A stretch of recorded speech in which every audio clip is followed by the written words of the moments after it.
everyone. It's Victoria here with Metabolic Health Summit.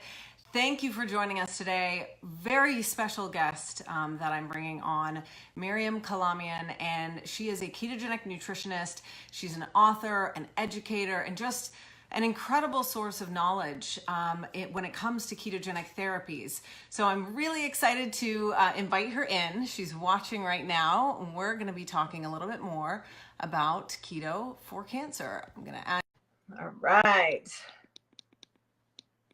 So we're adding Miriam in here. If you haven't gotten your tickets yet to Metabolic Health Summit, please do. www.metabolichealthsummit.com. Tickets are low, so make sure you get them soon. Our hotel room block is actually almost sold out. So really important, head on over to our website, check out our speakers. We've got a lot of great, amazing people that are going to be here. Let me see here. I'm trying to add you in right now here, Miriam. For some reason, it's not allowing me to. Let's give it another whirl. But thank you guys for joining us. It's going to be a great chat today, talking a little bit about her book right here. There she is. Yay! It's so good to see you. How are you? I'm good. How are you? There we go. Good. Thank you so much for jumping on Facebook today with me. My Miriam. pleasure. Thanks for all the help you gave me yesterday in getting me set up to be able to do this with you today. I'm thrilled to be here. I'm so excited about the Metabolic Health Summit. That's like my favorite conference, and I'm like counting the days till we get there. So yeah, I'm excited. Oh, thank you so much. We're so excited to have you with us as a speaker for one of our special interest forums, because it's so important. You have such an incredible just wealth of knowledge when it comes to metabolic therapy specifically and its application in cancer. So thank you for, first of all the important work that you're doing in the space and in education around the diet. And second of all, for coming to our conference, because we absolutely love you and you really are going to help a lot of people. Thanks. Yeah, so I want to start, I was just bringing up your incredible book here that I have, that if you haven't taken a look at this, guys, and you're watching right now, you should definitely check it out. You can find it on Amazon. It's just an incredible resource, not just for patients, but for practitioners. I mean, it's A to Z. It starts with Miriam, your personal story, and where this sort of started for you. And I kind of want to start there today, just for people who might not know you, and sort of where this started in a very personal and unfortunately quite tragic place with your son. And if you wouldn't mind sharing, it was 2004, I believe, when you first received his diagnosis of a brain tumor, and what really happened next for you guys as a family from there? Well, my son was only 4 years old, and we get the news right before Christmas. I mean, Christmas Eve, actually. Oh my gosh. They tell us that he has this inoperable size of an orange tumor. And so everything gets put off till after Christmas, and then we go back for a consultation, and the doctor tells us that all he can offer us is the standard of care for a much smaller and less infiltrated tumor, but maybe it will help. So it's 14 months of weekly chemotherapy. And they say, oh, kids tolerate this very well. Well, you watch them being taken apart week by week. They're not really tolerating it all that well. And I'll tell you, I didn't tolerate it that well. So yeah, you can't imagine. You don't want to imagine. I advise anybody not to go there. And they're thinking, you'll be faced with it if it happens. So we did the 14 months of weekly chemotherapy and find out within a couple of months that tumor's still raging out of control. I mean, it sparked up as soon as we stopped. So we go on to the next therapy and the next therapy, and by the spring of 2007, he's failing a clinical trial with 5 drugs in it. And I know they're going to kick him out of the trial, because he's failing it. They're not saying that because they want him to stay the whole 9 weeks of that trial. But I went online to look at one of the chemo drugs he was receiving, and I had bookmarked some. This is just amazing. I love this part because this was the turnaround for us. I bookmarked something. I wasn't looking for a diet, so I bookmarked it. It was about a chemo drug that he was on. And I intended to go back in a few days and print it out. And a few days later, I go back to the site. Well, the site is Science Daily. So Science Daily did not have this drug on it anymore. Instead, it had Dr. Thomas Seyfried's just like breaking research on the calorically restricted ketogenic diet in a mouse model of aggressive brain cancer. And it just blew me away. I wasn't looking for a diet. I'd been told mouse model is not where you go with kids. And there in the study was reference to 2 children who had received that treatment in the mid 90s. Wow. And so it was like, well, this was doable. They had a protocol for it, even for epilepsy, not for kids with brain tumors, but they knew what the side effects were. They knew a lot of things. There was speculation in brain tumor. And so we were one of the very first to get on board. And I want people to understand that even though for us, it was almost a standalone, that was because they didn't have anything else to offer us, as far as an option goes.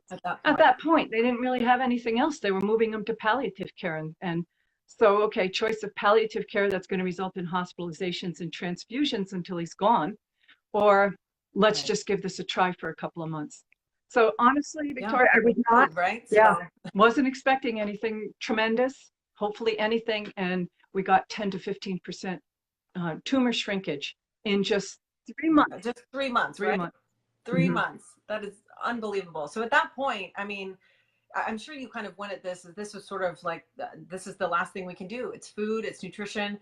Why not give it a try? Probably not expecting maybe something dramatic. And you see that. What was that like for you as a mom? That I can't even imagine where you are emotionally at this point with your poor kiddo. Where were you as a mom in seeing some of that progress? As a mom, I was blown away.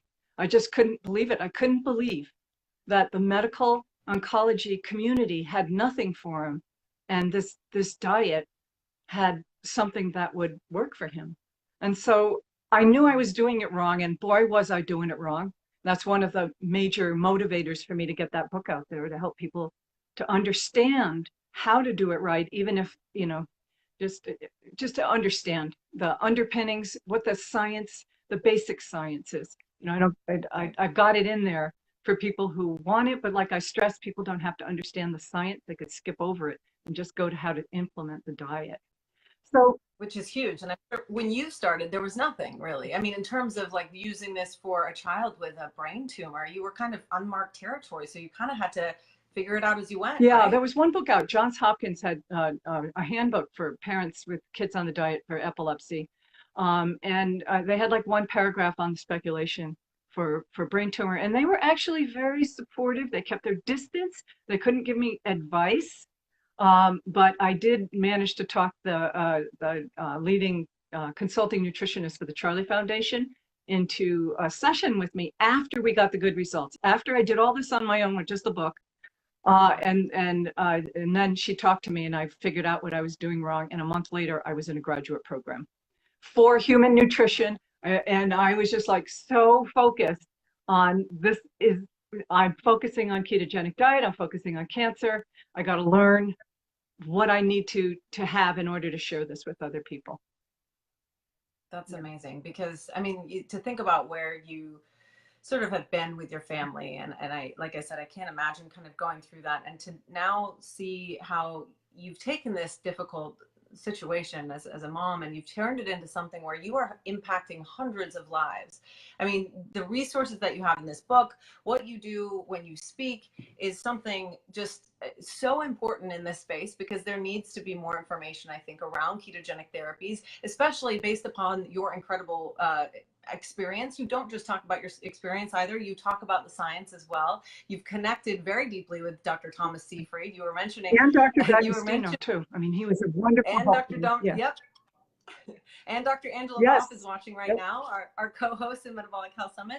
And you connected with him. Thomas Seyfried actually wrote the foreword in your book, which is pretty incredible. And, to see what you're doing now, to providing the resources, I mean, where are you now in terms of where you want to see this I think the research, as well as ketogenic therapies, maybe alongside standard of care for cancer patients? Where are you personally? What is your dream in all of this moving forward? My dream is just to get this as a metabolic option into every cancer center in the country, but we need the research to identify which cancers are going to really be impacted by the diet. I am certain about brain cancer, and the studies seem to back that up. And the clinical trials that are in place, Nicklaus Children's Hospital is one, but there's also one at Cedars-Sinai. And I'm so excited I'm going to be able to meet those doctors in person because they'll be at the Metabolic Health Summit. So yeah, so I'm just super jazzed over that. And so they have a clinical trial for newly diagnosed glioblastoma. Jethro Hu, one of your speakers, and they are doing that ketogenic diet alongside the standard of care for newly diagnosed. And that's just so exciting to see it. I see it as a validation of where this is headed, metabolic oncology. But man, do we have to avoid the traps here. I tell you, every day I get emails from people asking about, there'll be someone out there selling snake oil, just this real dubious stuff at a high cost usually. And they'll be saying, well, what about this? And what about this? And what about this? And I used to just kind of tread carefully on that. Now I just tell people it's snake oil. Yeah, and I'm also very cautious about what I say about the diet. Like I said, I have some concerns about certain cancers, and that's one of the things. If you're talking about what I want to see besides every clinic, I want to see a lot of these questions answered.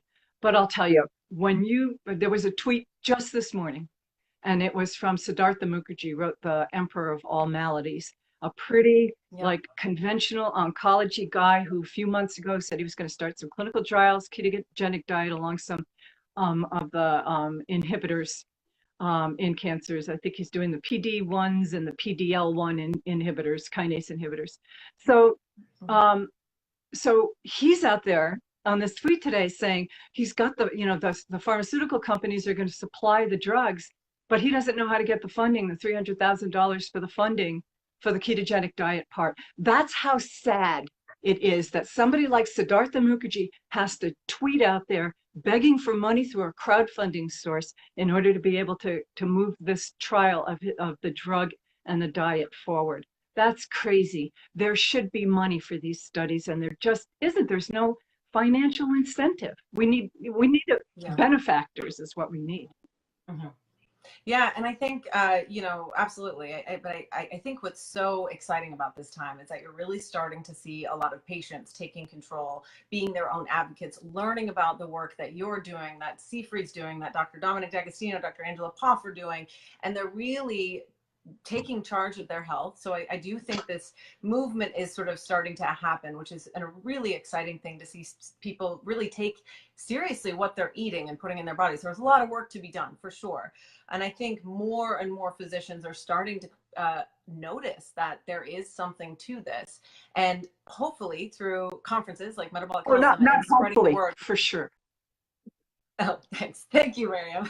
Our mission is really to be able to provide a platform so we can all be heard louder. We can collaborate, network, and make it happen and bring in the funding for this important work, because I 100% agree with you. I'd love to see one day some of those questions answered that you were bringing up, but also, especially with brain tumor patients, just this nutrition being a part of the conversation, because it's such a powerful tool. And that's the part of it that is just unfathomable to so many people, because they think about diet in terms of weight loss. And in fact, a lot of the people that I work with, because I do coach, so there's a lot of the people that I work with are coming to it having tried the Atkins diet or having tried a ketogenic diet for another purpose and kind of fallen off of it. But I'll tell you, cancer is a motivator. And when you get diagnosed with a cancer and you see diet as, nutrition as, wow, I can actually change what's going on in my body, and not as a standalone, but as an adjunct therapy. You're going to hit it with a number of different therapies and combined. It's the combination therapies, Victoria, that are going to make a difference. These things one at a time, and that's the way we usually test things in clinical trials, because we want the results to be clear and not to have all these confounders. But just about everybody that I work with is also taking supplements, and they're either working in conventional or some type of alternative. They're doing something. And you can't separate this out. We're not mice. It's not like you can put us in a cage and tell Don't you dare drink a cup of green tea. Don't you dare eat any blueberries. You know, you can't do that to people, Yeah. thankfully. Not so much, right? That's absolutely absolutely true. I want to talk a little bit about.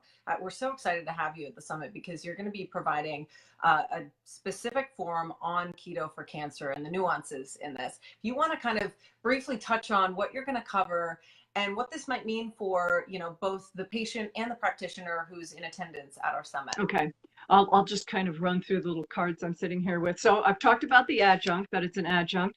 I'll be talking about protein, the role of protein and amino acid signaling that goes on. I'll be talking about time-restricted eating, called intermittent fasting in a lot of circles, or prolonged nightly fasting, or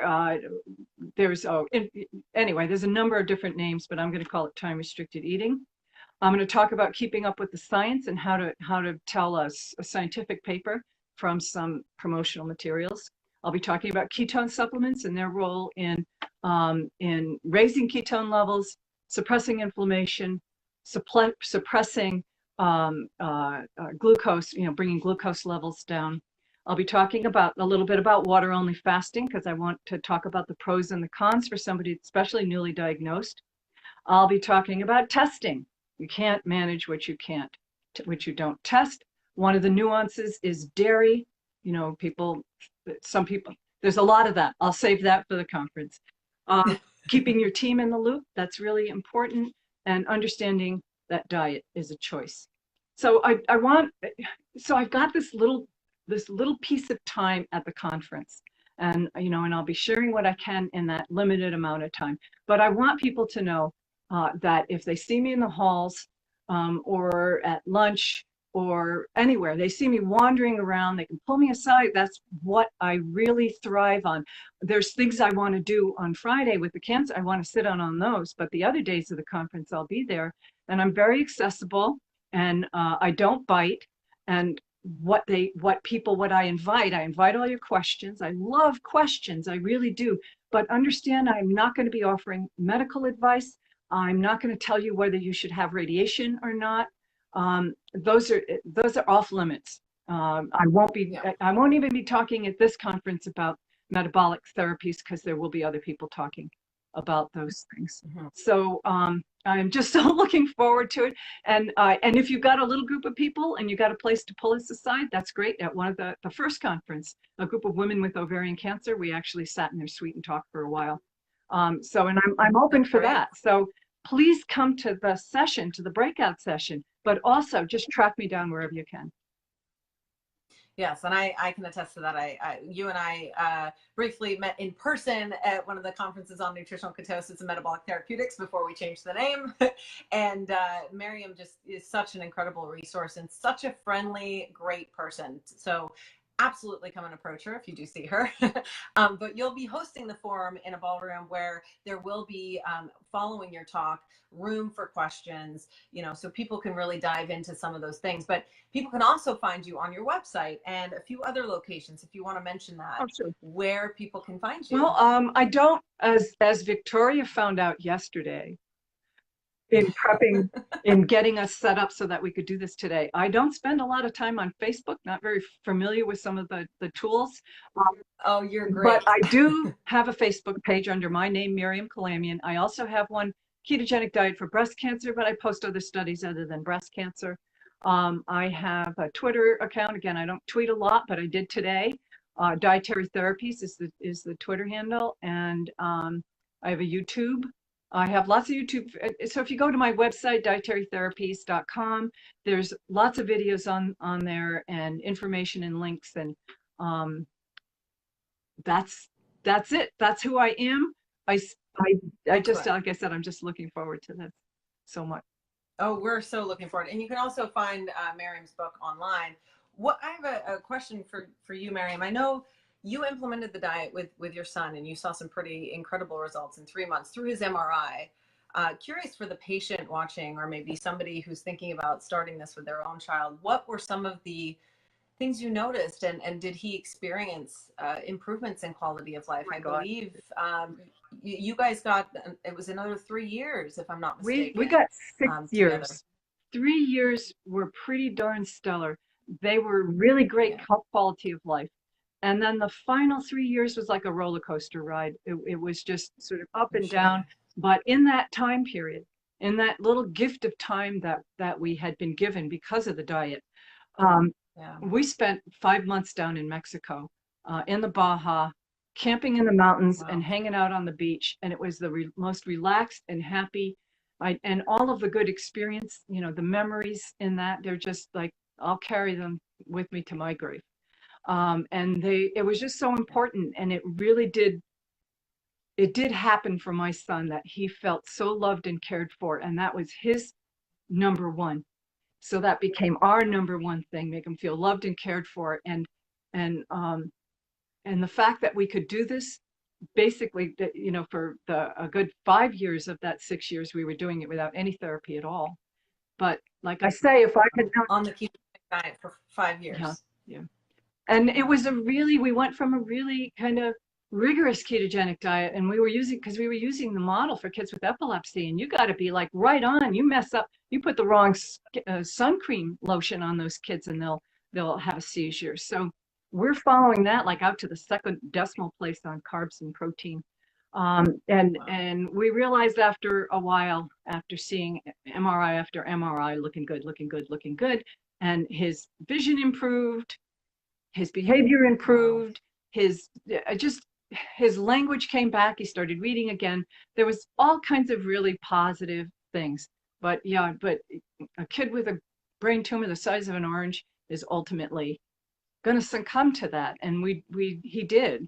It was, Yeah. it was 6 years later, but we had all that time together in between instead of spending it in the hospital, which is where we Right. would have been with the palliative care. He just would have been in and out of the hospital, and he would have been on drugs and whatever else until he Yeah. died. And instead, we got to do Right. things like the whale watch in the Baja, or just hanging out. I can't That's tell you, amazing. he just loved it. And I did too, because he loved it. I could relax and just hang out with him too. That's amazing that you guys did have that time together, and that you found the ketogenic diet and were able to connect with Dr. Seafried through the Oh, he's been process, and have wonderful. now. Even today, like every day, I get emails from him. So we exchange emails. Yeah, That's great. So, I mean, through that experience as a mom, but also as now such a just knowledgeable nutritionist in this field, what would you say to maybe the mom or the parents that might be in a similar situation to where you okay. were? What would you tell them now? So this is the one of the big questions in cancer is which, like I said, which cancers is this going to be good for? So I've been approached by a few moms whose children have leukemia, and it's the curable kind of leukemia. It's not a pretty picture during treatment, and there's lots of side effects, but it is curable with Gleevec. And I'm not going to step on that therapy at all. Do what the doctor tells you. Mhm. And Yeah. later on, when if you need some help with improving health, but not necessarily having to deal with the cancer, we can help with that. Um, but when somebody approaches me with a child with a brain tumor, I'm all over it. And there are other resources, and you're going to have them there. You've got the Charlie Foundation represented at the conference, and you've got the Max Love Project represented at the conference. Audra and Justin will be there. And I was just emailing Justin last night. So it's like, oh yeah, we're all excited about that too. So I know he just got another PhD. I mean, he's amazing. Both of them are yes. amazing, and they're a great resource as Mhm. well. And I know in your book you mentioned how you connect with the Charlie Foundation early Well, on, yeah, which is great and for I use the keto diet calculator from that Beth developed for the Charlie Foundation, that's great. and I send people to Max Love for the support that they'll get for cancer. So yes, incredible resources for children, and I'm so glad they're out there. Yeah, that's incredible, and we're so thankful to have you at Metabolic Health Summit 2019. So if you're watching and you're interested in hearing Miriam Kalamian speak, she will be there hosting a special interest forum specifically on Keto for Cancer. You can also find her book and the websites that she mentioned. But this book right here is an incredible resource, whether you're a physician or a patient, or you're just interested in learning more about this approach. Uh, it's a really great And resource. So I thank want you. to add one thing. A lot of people have told me, because there's a lot of caregivers reading this to work with their loved Mhm. one, have told me that it was good for them as well. So keep that in mind too. It's not just about cancer. I have a lot of the things that you need to like change up for cancer, but it's Right. not just about cancer. Yeah. So yeah, I think it's a good handbook for anybody that wants to take a little, not a little, that can't rely on what they're reading on the internet. And there's some great sites on the internet for vetted information, and you've got the representatives of them coming to the conference. So that's all good. Yeah, yeah, that's a great point. I mean, you really have to be a little cautious these days. I mean, there's so much great information on the internet, but there's also so much that you really don't know what to sift through. So that's where, honestly, this is such a great book that I reference many times for people because it's just got so many different great pieces to it and beyond, like you said, beyond just about cancer, keto, and that's really why I love it and why we're so thankful to have you with us in Well, thank you, January. So Victoria. thank Looking you. forward to it. It's going to be a lot of fun. Thank you for joining us, Miriam. Thank you all for watching. If you have questions or anything, you can always comment below. We're happy to answer them and get connected with Miriam at Metabolic Health Summit 2019, and we'll see you soon. Yay. Bye. Awesome. All right. See you soon. Thanks, Miriam.